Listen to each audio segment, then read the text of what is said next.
তো এলাকাবাসী কয় হুজুর রমজানটা যে আইব এটা কেমনে কয়টা পশ্চিম দিক থেকে আসবে, সবাই লাডি লুডি লয়ে রেডি, রমজানের এই এলাকায় ঢুকতে দেব না। আজকে একটা ঘটনা পড়ছি, হাকিম আক্তার সাহেব রহমতুল্লাহ আলাইহি লেখছেন তার কিতাবে। এক হুজুর বলে এক এলাকায় এসে ওয়াজ করতে রোজার আগে আগে। তো এই কইছে, এই মিয়ারা আপনারা সবাই রেডি হন, রমজান আসতেছে। কি আসতেছে? রমজান। সবাই রোজা রাখবেন। তো এলাকার মানুষ এতটাই যে মূর্খ, জাহেল, এরা বুঝে না রোজা জিনিসটা কি। তো একদিন হুজুরের জিগে, হুজুর রমজান কি? কয় সারাদিন না খায় থাকতে হবে।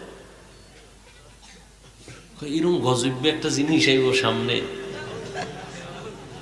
সারাদিন না খেয়ে থাকা লাগবে। বরকত আছে অনেক, বরকত পরে পারবো কিনা সারাদিন না খায় থাক। হুজুর বুঝাইতেছেন অনেক সওয়াবের কাজ। তো কিছুদিন বয়ান টয়ান করে আরো 2 দিন থেকে রোজার আগে আগে বাড়ি যাইতেছেন। তো এলাকাবাসী কয় হুজুর রমজানটা যে আইব এটা কেমনে আইব?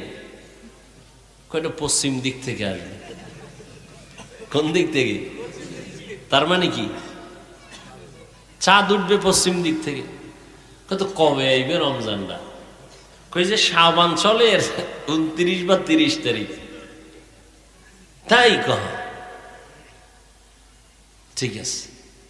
হুজুরে গেছি গা, হুজুরের থেকে যাই না রাখছে পশ্চিম দিক থেকে রমজান আইব।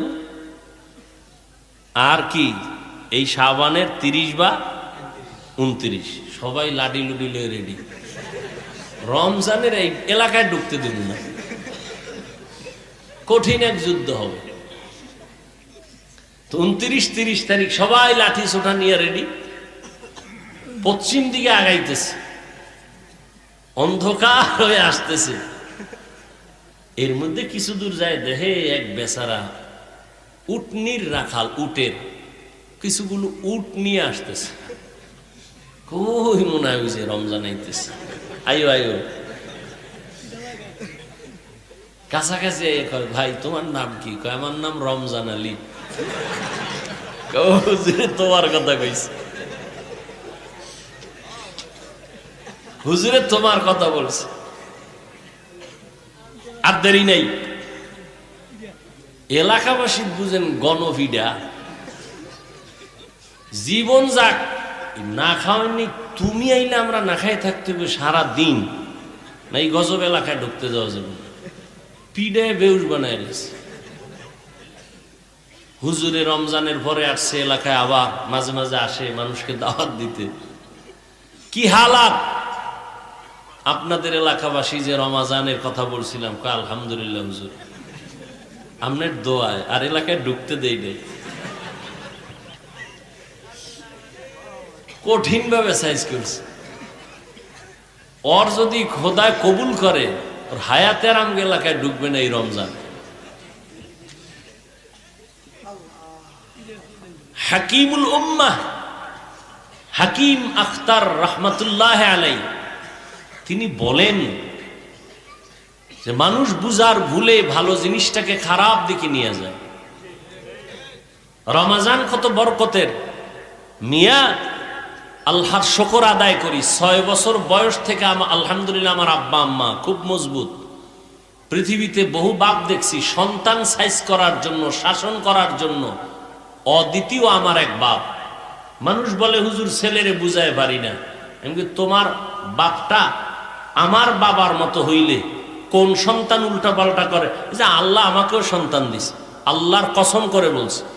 আমি কোনোদিন এটা বকা দিতে হয় না, শুধু চোখ গরমে ওরা সাইজ। আপনাকে আমি বুঝাইতে পারবো না। আর আপনি ওয়াজে আইসাও কপাল খারাপ, ছেলে কইছে আমার জন্য কিছু নিয়ে আই। এই ওয়াজের ভ্যান্ডেলাই একটা পুতুল কিনছে, পুতুল। এবার মাছের ছবি প্লাস্টিকের, ওয়াজের থেকে এটারে ডুলাইতে ডুলাইতে যায়। কই তো নাই, দেখো ওয়াজের থেকে। ওই ওয়াজের ফল, মাছ কিনে ওয়াজের থেকে বাড়ি যায়। পুতুল কিনে যায় অজের থেকে বাড়ি। এই হলো ফলাফল। আল্লাহর শুকর এখনো 6 বছরের কন্যা রোজা তো রাখবেই, না উঠাইলে না খায় রাখবে, রাগ করে খাবেই না।